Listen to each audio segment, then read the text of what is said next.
오늘은 요한복음 5장 19절부터 29절까지의 말씀입니다. 5장 19절 제가 읽고 29절까지 한 절씩 교독하겠습니다.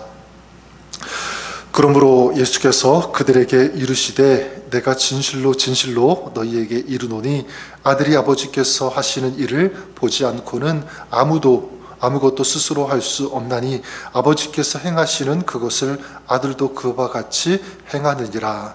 아버지께서 아들을 사랑하사 자기가 행하시는 것을 다 아들에게 보이시고 또 그보다 더 큰 일을 보이사 너희로 놀랍게 여기게 하시리라.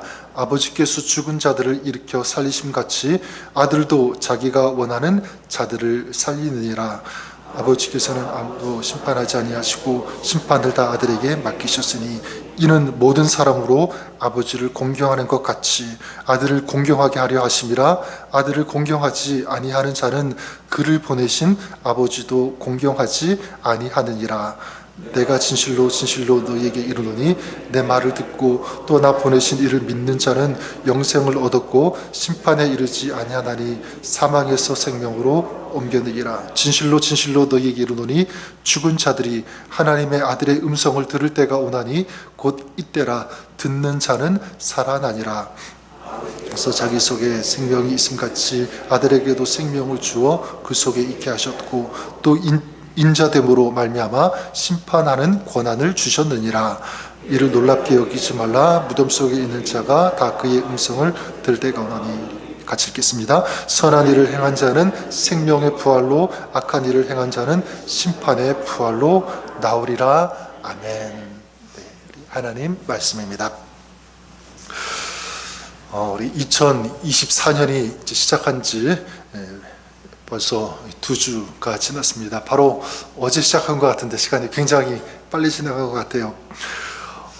우리 국가적으로 보든지 전 세계적으로 보든지 우리 2023년도도 그렇지만 24년도에도 쉽지 않은 굉장히 어려운 어떤 그런 모습들을 참 많이 보는 것 같습니다. 또 그런 시간들이 이어지고 있는 것 같습니다.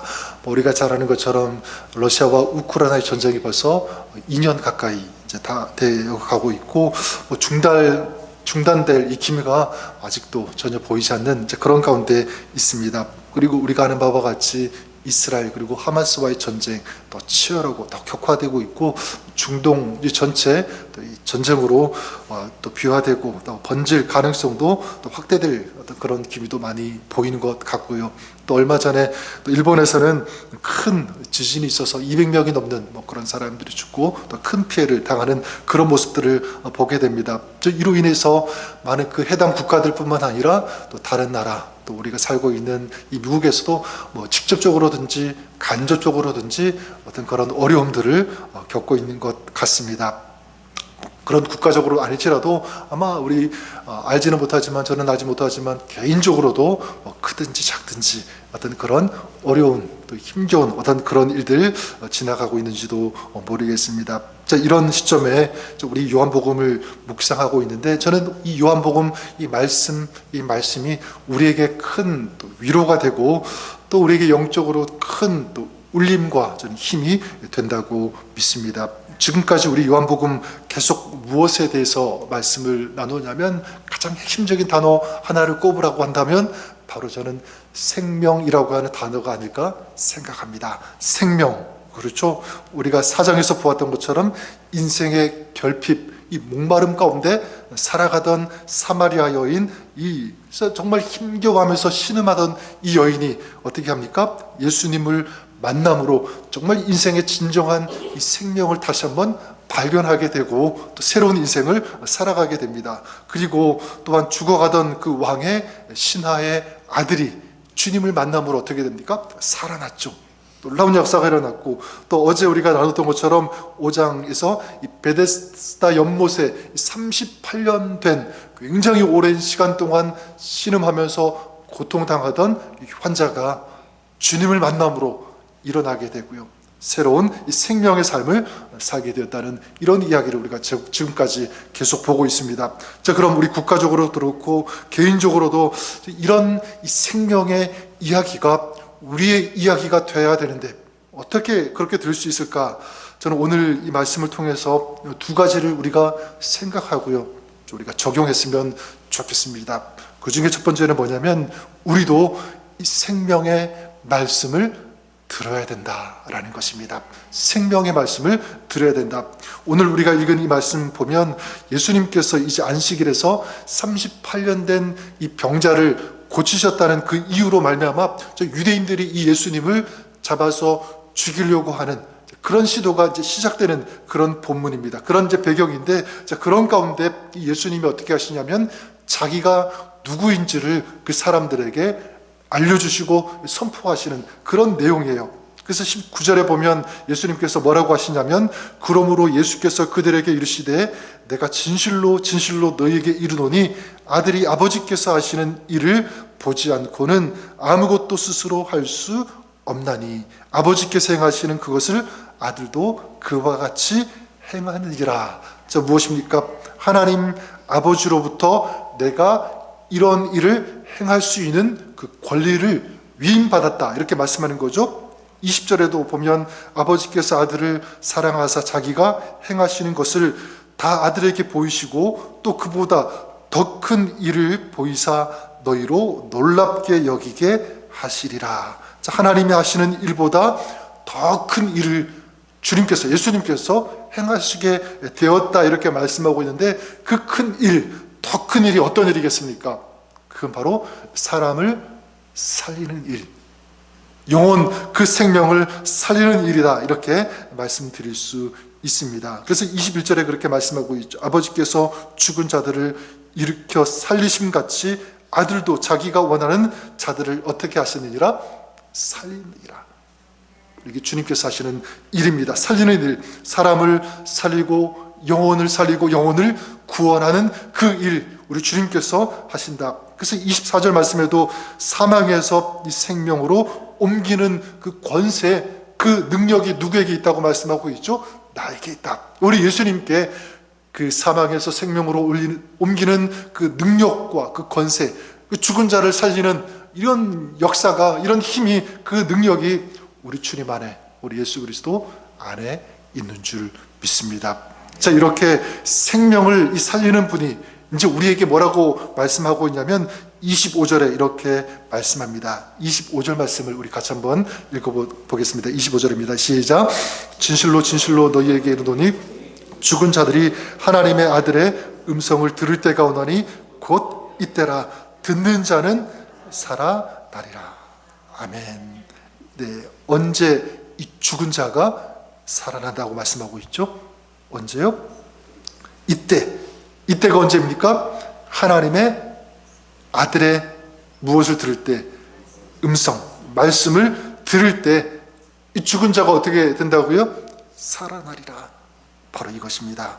그렇다면 저는 믿습니다. 여러분, 우리가 주님의 음성을 듣는다면, 또 그 주님의 음성을 들을 수 있다면 우리에게도 마찬가지, 우리에게도 죽었던 것이 다시 살아나는 그런 역사, 우리 하나님께서 역사해 주시고 또 베풀어 주시는 줄 믿습니다. 하나님의 아들의 음성을 들을 때가 오나니, 저는 믿습니다. 여러분, 그렇다면 지금 오늘 우리 살아가고 있는 우리가 언제 주님의 이 음성을 들어야 되는가 라고 할 때, 먼 훗날 언젠가 하나님의 음성 들으면 되겠지? 여러분, 그런 마음 갖지 마시고요, 바로 지금이 하나님의 음성을 들을 때다, 이렇게 믿으시는 여러분 되시기를 바랍니다. 하나님의 음성을 들을 때 지금이다. 예배도 마찬가지죠. 지금이 바로 하나님께 예배할 때다. 기도도 마찬가지예요. 언제 기도해야 되는가? 바로 지금이 우리 하나님께 기도해야 할 때다. 이것이 여러분의 믿음 또 선포가 될 수 있기를 주님의 이름으로 간절히 원합니다. 지금이 바로 하나님의 음성을 들을 때, 기도할 때, 예배할 때이다. 이것이 바로 내가 사는 길이고요, 바로 영생을 누리는 길, 바로 주님의 음성을 들을 때, 그때인 줄 믿습니다. 저는 그런 의미에서 오늘 주님께서 나에게 주시는 음성이 무엇인가 한번 여러분 생각해 보았으면 좋겠습니다. 오늘 2024년 시작하면서 나에게 계속 들려주시는 주님의 말씀, 이 주님의 음성 무엇인가? 여러분 주시는 그 음성이 있다면 그 말씀을 붙잡으십시오. 만약 아직 나에게 들려주시는 그런 마음, 어떤 그런 말씀이, 그런 음성이 없다고 한다면 여러분 구해야 됩니다. 하나님 저에게도 말씀하여 주시옵소서. 그래서 내 삶, 내 마음을 두들기면서 일으키시고 세워주시는 그런 하나님의 음성을 우리는 들을 수 있어야 됩니다. 그 사람이 저는 소망이 있다고 믿습니다. 근데 안타깝게도 여러분들은 그렇지 않지만 우리 주변에 많은 사람들이 그렇지 않은 사람들 볼 수 있습니다. 그냥 나에게 주시는 그 말씀 없이 살아가는 어떤 그런 사람들이 있고요. 또 들으려고 하지도 않습니다. 또 어떤 경우에는 그냥 아예 하나님의 말씀을 무시하고 멀리하고 그렇게 살아가는 사람들도 있다고 하는 사실입니다. 여러분 절대로 그래서는 안 돼요. 그러면 그 사람 가운데는 살아나는 역사, 그 음성을 들어야지만 산다고 했는데 결코 그런 살아나는 이 생명의 역사 있지 않겠죠. 전 여러분들이 그렇지 않고 정말 내 영혼이 살고 일어나기 위해서 하나님의 말씀이 있어야 된다. 내가 하나님 말씀 듣기를 원합니다. 이런 간절히 주님의 음성 듣기를 사모하면서 그 말씀을 우리의 삶에 담고 살아가시는 그런 여러분 또 2024년이 될 수 있기를 우리 주님의 이름으로 간절히 축원합니다. 또한 우리가 살아나기 위해서 어떻게 또 무엇을 해야 할까라고 할 때 두 번째 중요한 것은 바로 우리 하나님과의 관계라고 말씀드릴 수 있습니다. 관계, 주님과의 관계가 멀어지지 않고 정말 가까이 해야 한다. 그리고 이 주님과의 관계가 할 수 있다면 밀착되어야 된다. 이것을 말씀드리고 싶어요. 어제 그 말씀과 오늘의 이 말씀의 배경, 조금 전에도 말씀드렸지만 유대인들이 예수님을 박해하려고 합니다. 그리고 예수님을 죽이려고 하는 그런 상황 가운데, 왜냐하면 예수님께서 안식일에 이 38년 된 병자를 고치셨다는 이것 때문에 사람들이, 유대인들이 예수님을 막 죽이려고 하는 그런 때인데, 여러분 이런 상황이라면 어떻게 예수님께서 어떻게 해야 되는 거지? 보통의 경우라면 이제 더 이상 이 유대인들의 그 마음, 이런 것들을 자극하지 않게 하는 것이 사실 상책일 거예요. 그렇죠? 막 죽이려고 하니까. 근데 여러분 이 말씀을 보면 어떻게 하시냐면, 안 그래도 이 유대인들이 죽이려고 이 눈을 막 부릅뜨고 막 이렇게 뭘 잘못할까, 무슨 얘기할까, 이런 그런 상황 가운데 지금 예수님께서는요 그들의 마음에 이 기름을 오히려 더 붓는 또 그런 말씀을 하세요. 뭐라고 하시냐면, 우리가 읽었듯이 예수님은 아버지께서 행하시는 일을 하신다. 거의 하나님, 하늘의 아버지하고 동등된 어떤 그런 거를, 그 자격을 말씀하시고, 또 우리가 읽은 바와 같이 예수님은 죽은 자들을 살린다. 이렇게 말씀하시고요. 그리고 사망을 생명으로 옮기신다. 아주 과감한 이런 진리의 말씀을 그들에게 아주 선포하고 있는 거야. 당당하게. 지금 예수님은 이렇게 자기를 죽이려고 하는 그 사람들 앞에서 조금도 주눅들지 않으셨습니다. 그리고 이 세상 사람들 거기에 굴복하지 않으셨어요. 더 당당하게 이 진리의 말씀, 이 생명의 말씀을 사람들 앞에 아주 당당하게, 과감하게 선포하시는 이 모습을 오늘 말씀을 통해서 우리는 볼 수가 있습니다. 여러분 한번 생각해 보십시오. 예수님의 이 강력한 이 파워, 이 메시지, 이 선포 어떻게 가능했을까? 저는 바로 여기에서 나왔다고 믿습니다. 바로 하나님과의 관계에서 나왔다는 거예요. 여러분 오늘 이 말씀 보면 예수님께서 자신이 누구인지 계속 이렇게 말씀하고 있는데, 가만히 보면 계속되는 이 반복되는 단어가 있어요. 그 단어가 뭐냐면 바로 나라는, 내가라고 하는 이 단어하고 아버지, 하나님이라고 하는 이 두 단어가 계속적으로 나오는 것을 우리가 보게 되는데, 19절에 보면 이렇게 말씀하고 있죠. 내가 진실로 진실로 너희에게 이르노니 아들이 아버지께서 하시는 일을 보지 않고는 아무것도 스스로 할 수 없나니. 여기 보니까 아들과 아버지 이렇게 얘기하고 있죠. 이게 뭡니까? 관계예요. 아들과 아버지. 그러니까 예수님의 이 권세와 이 힘, 이 능력은 어디에서 나왔는가? 바로 하나님 아버지와의 관계에서 나왔다는 것을 우리가 알 수가 있고요. 20절에도 보면 아버지께서 아들을 사랑하사 이렇게 말씀하고 있죠. 이것도 마찬가지 무엇입니까? 관계잖아요.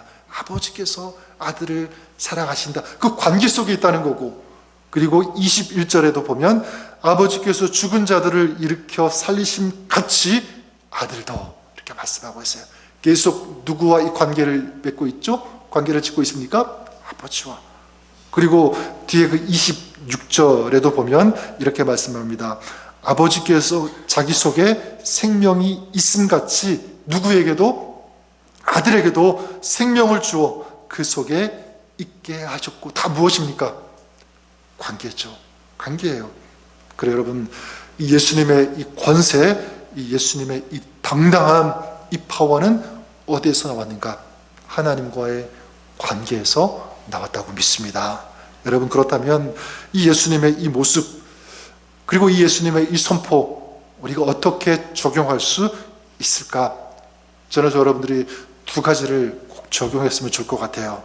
예수님처럼 이 세상에 공격을 받을 때, 지금 예수님이 이런 배경 가운데 있잖아요. 우리도 지금 세상 가운데 여러 가지 이유로 공격받을 수 있습니다. 그리고 우리를 죽이려고 하는 어떤 그런 상황들, 우리의 육체적인 것, 이것만이 아니라 우리의 마음, 우리의 신앙, 이런 모든 것들을 짓누르려고 하는 어떤 그런 상황 가운데서 다시 살려면, 그것을 이기려면 어떻게 해야 되는가? 여러분, 예수님처럼 먼저는 하나님과의 관계를 회복하십시오. 하나님과의 관계 회복한다는 것은 하나님과 더 친밀해지는 것입니다.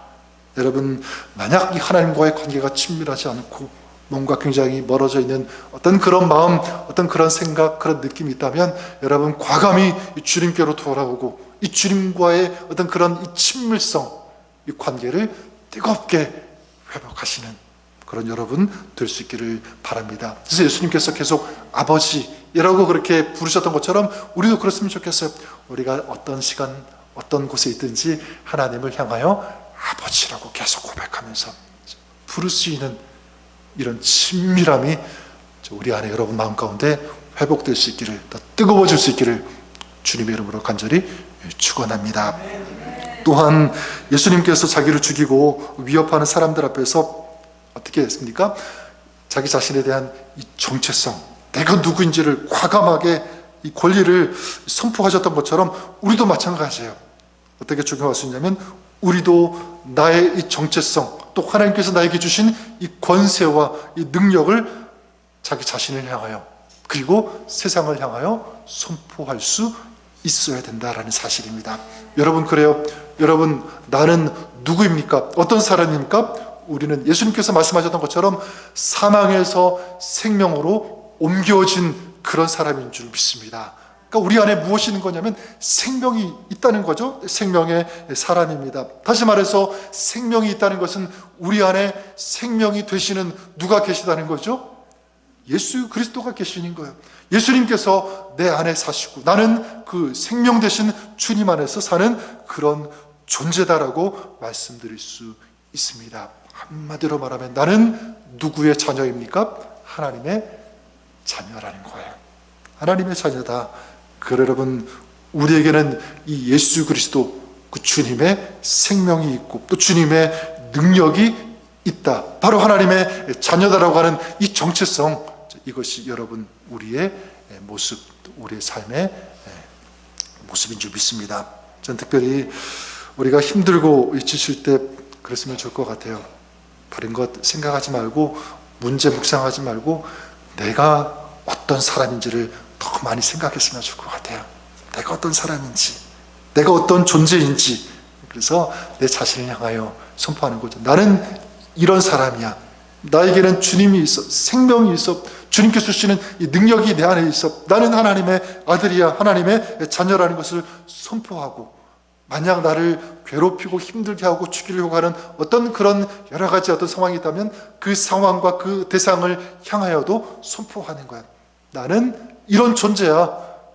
건들지 마. 너는 나를 이길 수 없다. 나는 하나님의 자녀다. 나는 이 모든 것들을 이길 수 있는 주님의 이 권세와 이 능력이 나에게도 있다라는 것을 선포할 수 있는. 그래서 신약의 서신서에 보면 바울이 이렇게 선포하지 않았습니까? 저는 이것이 우리의 선포가 되고요, 고백이 되었으면 좋겠습니다. 뭐라고 했습니까? 사망아, 너의 승리가 어디 있느냐? 사망아, 네가 쏘는 것이 어디 있느냐? 굉장한 선포죠. 사망아, 너의 승리, 너는 결코 나를 이길 수 없다. 나를 힘들게 할 수 없고 나를 넘어뜨릴 수 없다. 승리의 선포죠. 저는 이것이 여러분들의 선포 또 노래가 될 수 있기를 바랍니다. 어떻게 그럴 수 있죠? 내가 누구인지를 알아야 되는 거예요. 전 저와 여러분들이 존귀한 하나님의 자녀, 하나님이 주시는 생명이 있는, 능력이 있는, 세상이 함부로 할 수 없는 그런 존재라는 이 사실을 우리가 인식하고요, 선포하며 나아가는 그런 여러분 될 수 있기를 우리 주님의 이름으로 간절히 축원합니다. 2024년 이제 새해가 시작되었는데, 여러분 앞으로 좋은 일도 많았으면 좋겠지만 또 어떤 경우에는 그렇지 않은 일들, 오늘 말씀의 배경처럼 예수님을 유대인들이 잡아서 죽이려 하고 하는 그런 시도들이 있었던 것처럼 세상은 우리를 가만두지 않을 거예요. 우리 힘들게 하고 지치게 하고 다운시키려고 하는 그런 여러 가지의 그런 공격들 있을 수 있습니다. 하지만 우리는 그런 속에서도 이길 수 있다고 믿습니다. 어떻게 해요? 주님의 이 생명의 음성을 우리가 들을 수 있다면, 그렇죠? 그리고 주님과 연합할 때, 하나가 될 때, 친밀할 때, 주님과의 이 관계에서 성공할 때, 그래서 그 관계 속에서 내가 누구인지를, 이 정체성을 잃어버리지 않고 그것을 붙잡고 선포할 때, 어떤 상황 가운데 있든지 이길 수 있게 되는 줄 믿습니다. 담대할 수 있습니다. 누가 도와주시냐면 우리 주님께서 우리 안에서 도와주시고 이끌어주시고 힘주시고 마침내 우리 주님께서 우리를 승리하게 해주시는 줄 믿습니다. 오늘도 앞으로도 이 믿음 안에서 그렇게 살아가시는, 승리하시는 하나님의 영광이 되는 그런 여러분의 아름다운 삶 또 사역 될 수 있기를 우리 주님의 이름으로 간절히 축원합니다. 기도하겠습니다. 하나님 아버지, 2024년 3년 지나고도 2024년 지나가면서 여전히 해결되지 않은 힘겨운 어려운 일들, 또 우리를 무너뜨리려고 하는 세상의 공격들 있을 수 있습니다. 지금 예수님을 유대인들이 죽이려고 하는 것처럼 우리도 그런 상황 지날 때가 있는데, 하나님, 우리가 살 수 있는 것 바로 주님의 음성을 들을 때인 줄 믿습니다. 그리고 지금 주님을 만날 때, 그리고 우리가 주님을 의지할 때 바로 여기에 진정한 이 생명이 나옴을 우리가 알고 믿음을 가지고 주님 안에서 당당히 세상을 향하여 이 승리를 선포할 수 있는, 또 노래할 수 있는 그런 저희들 될 수 있도록 하나님 축복하여 주시옵소서. 지금이 기도할 때, 지금이 예배할 때, 지금 주님의 음성을 들을 때인 것을 우리가 알고 항상 깨어있게 하여 주시옵소서. 주님 앞에 믿음으로 달려갈 수 있는 저희들, 주님과 동행하는 그런 삶 될 수 있도록 하나님 은혜 베풀어 주시고 도와주시옵소서. 그렇게 역사하실 우리 좋으신 주님을 찬양하며 감사드리며 예수님의 이름으로 기도드립니다. 아멘.